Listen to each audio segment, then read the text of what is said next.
ಈಗಾಗಲೇ ತಿಳಿದಿರುವಂತೆ 2021 ಡಿಸೆಂಬರ್ನಲ್ಲಿ ವಿಧಾನ ಪರಿಷತ್ತು ಚುನಾವಣೆ ನಡೆದಿತ್ತು. ಆ ಚುನಾವಣೆಯಲ್ಲಿ ನಮ್ಮ ಕಾಂಗ್ರೆಸ್ ಪಕ್ಷದ ಗಾಯತ್ರಿ ಶಾಂತೇಗೌಡರು ಸ್ಪರ್ಧೆ ಮಾಡಿ 100ಕ್ಕೆ ಗೆದ್ದಿದ್ರು. ಆದರೆ ಈ ಘೋಷಣೆಯಾದಂಥ ಫಲಿತಾಂಶದಲ್ಲಿ ಲೋಪವಾಗಿ ಅವರಿಗೆ ಹಿನ್ನಡೆಯಾಗಿ ಏನು ಪರಾಜಿತರಾಗಿದ್ದರು ಅವರು ಜಯಶಾಲಿ ಅಂತ ಘೋಷಣೆ ಆಗಿತ್ತು. ಈ ತದನಂತರ ಈ ವ್ಯವಸ್ಥೆ ನ್ಯಾಯಾಲಯದ ಮೆಟ್ಟಿಲೇರಿತು. ನ್ಯಾಯಾಲಯದಲ್ಲಿ ಸತತವಾಗಿ ಹೋರಾಟ ನಡೆಸಿ 4.5 ವರ್ಷ ನಿಜವಾಗ್ಲೂ ಯಾರು ಗೆಲ್ಲಬೇಕಿತ್ತು ಆ ಗೆದ್ದಂಥವ್ರು ಸೋತಂಥವ್ರು ಗೆದ್ದ ರೀತಿಯಲ್ಲಿ ಅಧಿಕಾರ ನಡೆಸ್ಕೊಂಡು ಹೋಗಿದ್ರು. ಈ ಹಿನ್ನೆಲೆಯಲ್ಲಿ ಯಾವತ್ತೂ ಕೂಡ ಸತ್ಯಕ್ಕೆ ಜಯ ಇದೆ ಅನ್ನೋದು ನಿಜವಾಗ್ಲೂ ಸತ್ಯಮೇವ ಜಯತೆ ಅನ್ನೋದು ನಿಜವಾಗ್ಲೂ ನಾವು ಅರ್ಥ ಮಾಡ್ಕೊಳ್ಳೋದು ವಿಚಾರ. ಯಾವತ್ತೂ ಸತ್ಯಕ್ಕೆ ಜಯ ಇದ್ದೇ ಇದೆ. ಆ ನಿಟ್ಟಿನಲ್ಲಿ ಇವತ್ತು ನ್ಯಾಯಾಲಯದಿಂದ ಉತ್ತಮವಾದೊಂದು ಸಂದೇಶ ಬಂದಿದೆ. ಏನಪ್ಪ ಅಂದರೆ ಚುನಾವಣೆಯಲ್ಲಿ ಗಾಯತ್ರಿ ಶಾಂತೇಗೌಡರು ಸೋತಿಲ್ಲ, ನಿಜವಾಗ್ಲೂ ಗೆದ್ದಿದ್ದು ಅಂತೇಳಿ ಇವತ್ತು ಪ್ರೂವ್ ಮಾಡಿ ಇವತ್ತು ನಮಗೆ ಒಂದು ಉತ್ತಮವಾದ ಸಂದೇಶವನ್ನು ಕಳಿಸಿದ್ದಾರೆ. ಆ ಹಿನ್ನೆಲೆಯಲ್ಲಿ ನಾವು ಇವತ್ತೆಲ್ಲ ಕಳಸ ಜನತೆ ಸೇರಿಕೊಂಡು ಈ ಕಾರ್ಯಕ್ರಮವನ್ನು ವಿಜಯೋತ್ಸವವನ್ನು ಆಚರಣೆ ಮಾಡ್ತಾ ಇದ್ದೀವಿ. ಈ ಕಾರ್ಯಕ್ರಮಕ್ಕೆ ಆಗಮಿಸಿರ್ತಕ್ಕಂಥ ನಮ್ಮ KPCC ಅಂತ ಪ್ರಭಾಕರ್ ಗೌಡರಿಗೆ ನಿಮ್ಮೆಲ್ಲರ ಪರವಾಗಿ ಹೃದಯಪೂರ್ವಕ ಸ್ವಾಗತವನ್ನು ಬಯಸ್ತಾ ಇದ್ದೇನೆ. ಅದೇ ರೀತಿ ಈ ಕಾರ್ಯಕ್ರಮದಲ್ಲಿ ನಮ್ಮ ಜಿಲ್ಲಾ ಕಾರ್ಯದರ್ಶಿ ಹಾಗೂ ಮಾಜಿ ತಾಲೂಕ್ ಪಂಚಾಯತ್ ಸದಸ್ಯರಾದಂಥ ರಾಜೇಂದ್ರ ಅವರಿದ್ದಾರೆ, ಅವರಿಗೂ ಕೂಡ ಸ್ವಾಗತವನ್ನು ಬಯಸ್ತಾ ಇದ್ದೇನೆ. ಅದೇ ರೀತಿ ಹೋಬಳಿ ಅಧ್ಯಕ್ಷ ಅಂತ ರಫೀಕ್ನವರಿದ್ದಾರೆ, ಅವರಿಗೂ ಕೂಡ ಸ್ವಾಗತವನ್ನು ಬಯಸ್ತಾ ಇದ್ದೇನೆ. ಅದೇ ರೀತಿ ಇಲ್ಲಿ ಆಗಮಿಸಿರ್ತಕ್ಕಂಥ ಎಲ್ಲ ನಮ್ಮ ಪಕ್ಷದ ಪದಾಧಿಕಾರಿಗಳಿಗೂ ಮುಖಂಡರುಗಳಿಗೂ ಪಕ್ಷದ ಹಿತೈಷಿ ಕಾರ್ಯಕರ್ತರಿಗೂ ಕೂಡ ಹೃದಯಪೂರ್ವಕ ಸ್ವಾಗತವನ್ನು ಬಯಸ್ತಾ ಈ ಕಾರ್ಯಕ್ರಮದ ವಿಚಾರವಾಗಿ ರಾಜೇಂದ್ರ ಅವರು ಒಂದೆರಡು ಮಾತಾಡಬೇಕಾಗಿ ಕೇಳ್ಕೊಳ್ತಿದ್ದೀನಿ.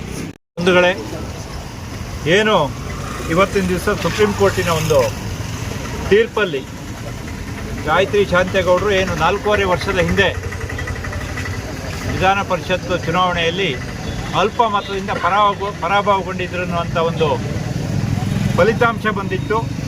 ಆ ಫಲಿತಾಂಶವನ್ನು ಅಸಿಂಧುಗೊಳಿಸಿ ಸುಪ್ರೀಂ ಕೋರ್ಟ್ ಇವತ್ತು ಗಾಯತ್ರಿ ಶಾಂತೇಗೌಡರನ್ನು ವಿಧಾನ ಪರಿಷತ್ ಸದಸ್ಯರಾಗಿ ಡಿಕ್ಲೇರ್ ಮಾಡಿದೆ. ಈ ಹಿಂದೆ ಚುನಾವಣೆ ನಡೆದಿತ್ತು. ಚುನಾವಣೆ ನಡೆದಾಗ ಇಲ್ಲಿ ಅನ್ಯ ಪಕ್ಷದವರು ಒಂದು ವಿಚಾರ ತಿಳಿಸಿದರು. ಕಳಸ ಭಾಗದಲ್ಲಿ ಗಾಯತ್ರಿ ಶಾಂತೇಗೌಡರಿಗೆ ಮತ ಸಿಕ್ಕಿಲ್ಲ ಅಂತೇಳಿ ಒಂದು ಗುಲ್ಲಪ್ಪಿಸಿದರು. ಇವರು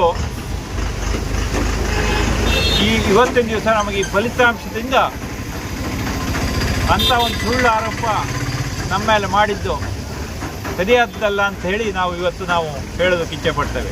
ಹಾಗೆಯೇ ಏನು ಮತ ಕಳ್ಳತನ ಅಂತೇಳಿ ನಾವು ಕಾಂಗ್ರೆಸ್ನವ್ರು ಹಿಂದಿಂದ ನಾವು ಆರೋಪ ಮಾಡ್ತಿದ್ದು ಭಾರತೀಯ ಜನತಾ ಪಕ್ಷದ ಮೇಲೆ, ಇವತ್ತು ಕೋರ್ಟ್ ಹೌದು ಇದು ಮತ ಕಳ್ಳತನ ಆಗಿದೆ ಹೇಳಿ ಸೂಕ್ತವಾದ ಒಂದು ತೀರ್ಪು ಕೊಟ್ಟಿದೆ. ಮುಂದಿನ 1.5 ವರ್ಷಗಳ ಕಾಲ ಚಿಕ್ಕಮಗಳೂರು ಜಿಲ್ಲೆಯ ಸ್ಥಳೀಯ ಸಂಸ್ಥೆಗಳ ಕ್ಷೇತ್ರದಿಂದ ಅವರು ಶಾಸಕರಾಗಿ ವಿಧಾನ ಪರಿಷತ್ ಸದಸ್ಯರಾಗಿ ಇಲ್ಲಿಯ ಏನು ಸಮಸ್ಯೆಗಳಿಗೆ ಇಲ್ಲಿಯ ಜನಪ್ರಿಯ ಶಾಸಕರಾದಂಥ ನಯನಾ ಮೋಟಮ್ಮನವ್ರ ಜೊತೆಗೆ ಹಾಗೂ ಮುಖ್ಯಮಂತ್ರಿಗಳಾದಂಥ DK ಶಿವಕುಮಾರ್ ಅವರ ನೇತೃತ್ವದಲ್ಲಿ ಕೆಲಸ ಮಾಡ್ತಾರೆ ಹಾಗೂ ಅಭಿವೃದ್ಧಿಯ ಚಕೆಯನ್ನು ಪ್ರಾರಂಭ ಮಾಡ್ತಾರೆ ಅಂತ ಹೇಳ್ತಾ ಇವತ್ತಿನ ದಿವಸ ಅವರ ಗೆಲುವು ಮತ್ತು ಮುಂದಿನ ದಿನಗಳಲ್ಲಿ ಅವರ ಕಾರ್ಯಗಳಿಗೆ ಶುಭ ಹಾರೈಸ್ತಾ ನಾನು ಮಾತು ಮುಗಿಸ್ತೀನಿ. ಜೈ ಕಾಂಗ್ರೆಸ್ ಪಾರ್ಟಿ.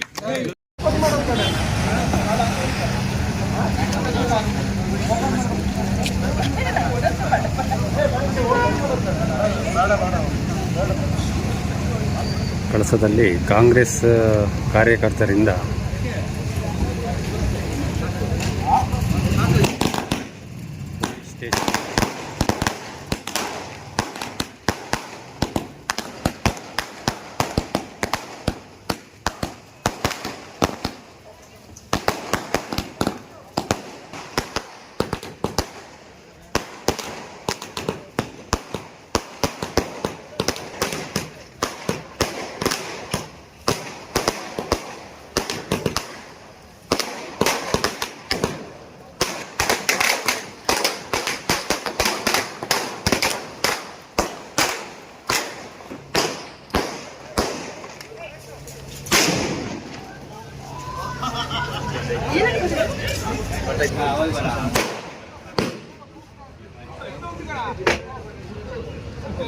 कांग्रेस का बीजेपी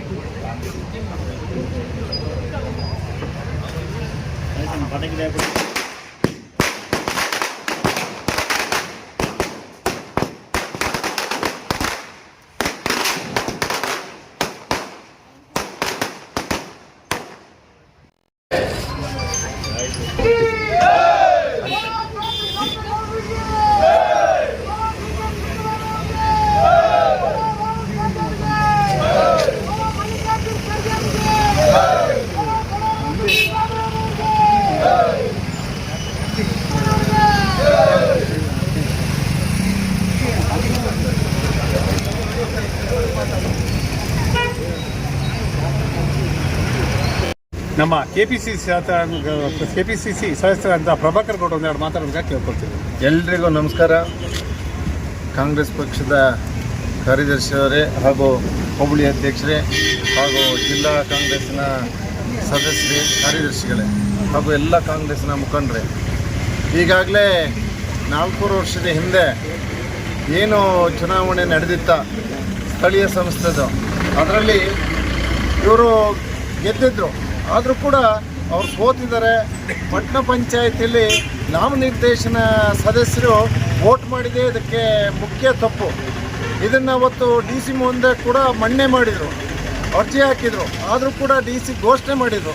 ಇದು ಎಲ್ಲೋ ಒಂದು ಪ್ರಜಾಪ್ರಭುತ್ವದ ಕಗ್ಗೊಲೆ ಅನ್ನೋದು ಯೋಚನೆ ಮಾಡ್ತದೆ. ಅದರಿಂದ ಕೋರ್ಟಿಗೆ ಹೋದಾಗ ಇವತ್ತು ನ್ಯಾಯಾಲಯ ಏನು ಹೈಕೋರ್ಟ್ ಕೂಡ ತಪ್ಪು ಅನ್ನೋ ಮಾತನ್ನು ಕೂಡ ಹೇಳಿದರು, ಅವ್ರು ಗೆದ್ದದ್ದು ಹೌದು ಅಂತೇಳಿ.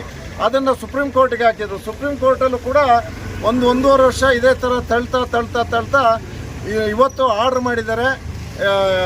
ಗಾಯತ್ರಿ ಶಾಂತೇಗೌಡರು ಗೆದ್ದಿದ್ದಾರೆ ಅನ್ನೋ ಮಾತನ್ನು ಇವತ್ತು ಆದೇಶ ಮುಖಾಂತರ ಅದು ಎಲ್ಲರೂ ಗಾಯತ್ರಿ ಶಾಂತೇಗೌಡರದಲ್ಲ, ಇಡೀ ಕಾಂಗ್ರೆಸ್ಸಿನ ಬಳಗದ, ಕಾಂಗ್ರೆಸ್ಸಿನ ಕುಟುಂಬದ, ಕಾಂಗ್ರೆಸ್ಸಿನ ಎಲ್ಲ ಸದಸ್ಯರುಗಳ ಗೆಲುವು ಅನ್ನೋದು ಯೋಚನೆ ಮಾಡಬೇಕಾಗ್ತದೆ.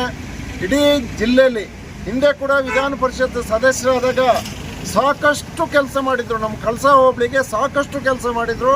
ಸಾಕಷ್ಟು ಸಮುದಾಯ ಭವನಗಳಿರ್ಬೋದು, ರೋಡ್ಗಳಿರ್ಬೋದು, ಬೇರೆ ಯಾವುದೇ ವಿಚಾರ ಇರ್ಬೋದು,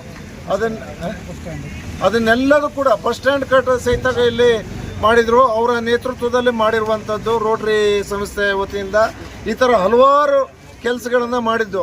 ಅದೇ ನಿರೀಕ್ಷೆಯಲ್ಲಿದ್ದು ನಾವು ಈ ಥರ ಆಯ್ತಲ್ಲ, ಬೇಜಾರದಲ್ಲಿದ್ದು ಈ ಥರ ಅನ್ಯಾಯ ಆಯಿತು, ನಾಮನಿರ್ದೇಶಕ ಸದಸ್ಯರಿಗೆ ಯಾವತ್ತೂ ಓಟ್ ಇಲ್ಲ ಅನ್ನೋಂಥ ಮನಗಂಡು ಅದನ್ನ DC ಆಫೀಸಲ್ಲಿ ಸಹಿತ ಸಮರ್ಥನೆ ಮಾಡ್ತಾ ಇಲ್ಲ ಅಂತ ಘೋಷಣೆ ಮಾಡಿದರು.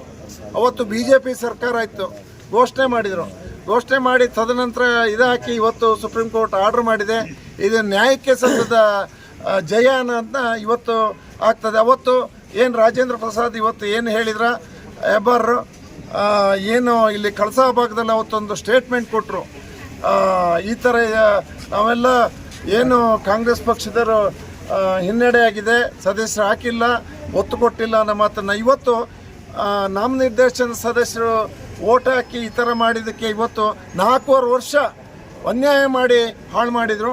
ಅದಕ್ಕೆ ಉತ್ತರ ಹೇಳುವಂಥದ್ದು ಯಾರು 4.5 ವರ್ಷ ಏನು ಅವರು ಅನುಭವಿಸಿದಾರ ಅದಕ್ಕೆ ಹೇಳೋದು ಯಾರು? ಇವರು ಪರಾಭವ ಅಂತ ಹೇಳಿ ಇದು ತುಂಬ ಬೇಜಾರದ ಸಂಗತಿಯಾಗಿತ್ತು. ಆ ಬೇಜಾರಕ್ಕೆ ಇವತ್ತು ಎಲ್ಲೋ ಒಂದು ಕಡೆ 1.5 ವರ್ಷದ ಖುಷಿ ಕೊಡುವಂಥ ವಿಚಾರ ಇದು.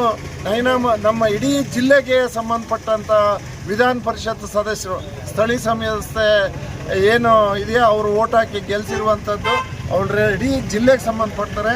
ಹಾಗೂ ಕೂಡ ನಮ್ಮ ಕ್ಷೇತ್ರದಲ್ಲಿ ಏನು ನೈನಾಮೋಟಮ್ಮ ಇದ್ದಾರೆ ಅವರಿಗೆ ಬಲಗೈಯಾಗಿ ಇನ್ನೊಂದು ಸದಸ್ಯರು ರೆಡಿಯಾದರು. ಅದು ನಮಗೆ ಇನ್ನೂ ಖುಷಿ ತಂದಿದೆ. ಕೆಲಸ ಮಾಡೋದಕ್ಕೆ ಒತ್ತು ಕೊಟ್ಟು ಕೆಲಸ ಆಗ್ತವೆ ಅನ್ನೋದು ನಮ್ಮ ನಿರೀಕ್ಷೆ ಇದೆ. ಆದರೂ ಕೂಡ ಅವರಿಗೆ ಅಭಿನಂದನೆ ಹೇಳ್ತಾ, ಏನು ಗ್ರಾಮ ಪಂಚಾಯತ್ಗೆಲ್ಲ ಅವತ್ತು ಜಿಲ್ಲಾ ಪಂಚಾಯತಿ, ಗ್ರಾಮ ಪಂಚಾಯತಿ, ತಾಲೂಕ್ ಪಂಚಾಯತಿ, ಪಟ್ಟಣ ಪಂಚಾಯತಿಗೆ ಏನು ಅವತ್ತು ಓಟ್ ಮಾಡಿದ್ರ ಅವರೆಲ್ಲ ಸದಸ್ಯರಿಗೂ ಕೂಡ ಅಭಿನಂದನೆ ಹೇಳ್ತಾ, ಗಾಯತ್ರಿ ಶಾಂತೇಗೌಡರಿಗೆ ಕೂಡ ಅಭಿನಂದನೆ ಹೇಳ್ತಾ ನನ್ನ ಮಾತುಗಳನ್ನು ಮುಗಿಸ್ತೇನೆ. ಜೈ ಹಿಂದ್, ಜೈ ಕರ್ನಾಟಕ.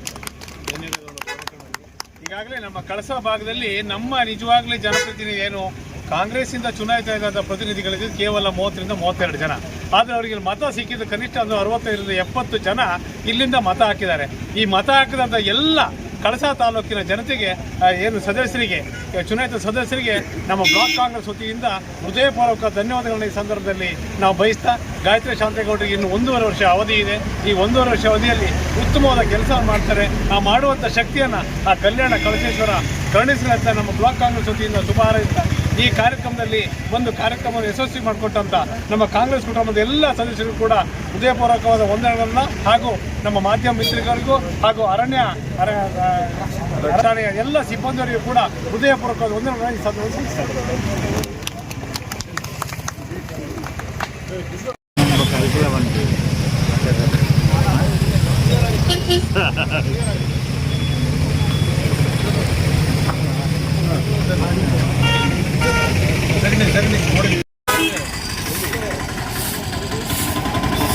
ನೋಡಿ ವೀಕ್ಷಕರೇ, ಕಾಂಗ್ರೆಸ್ ಕಾರ್ಯಕರ್ತರು ಪಟಾಕಿ ಹೊಡೆದು ಅದರ ಕಸವನ್ನು ಗುಡಿಸಿ ಕ್ಲಿಯರ್ ಮಾಡ್ತಿರುವ ನಮ್ಮ ಕಾಂಗ್ರೆಸ್ ಕಾರ್ಯಕರ್ತರು, ಅದು ರಿಜ್ವಾನ್ ಅವರು. ನೋಡಿ ಎಷ್ಟು ಸ್ವಚ್ಛ ಭಾರತ ಅಂತ ಹೇಳೋಕ್ಕೆ ಇದೇ ಉದಾಹರಣೆಗೆ.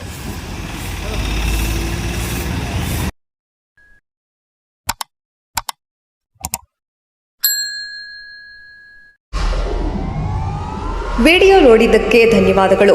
ಮುಂದಿನ ವಿಡಿಯೋದಲ್ಲಿ ಸಿಗೋಣ. ಕ್ಷಣ ಕ್ಷಣದ ಸುದ್ದಿಗಾಗಿ ವೀಕ್ಷಿಸಿ ನ್ಯೂಸ್ ಕರ್ನಾಟಕ, ಸದಾ ನಿಮ್ಮ ಜೊತೆ.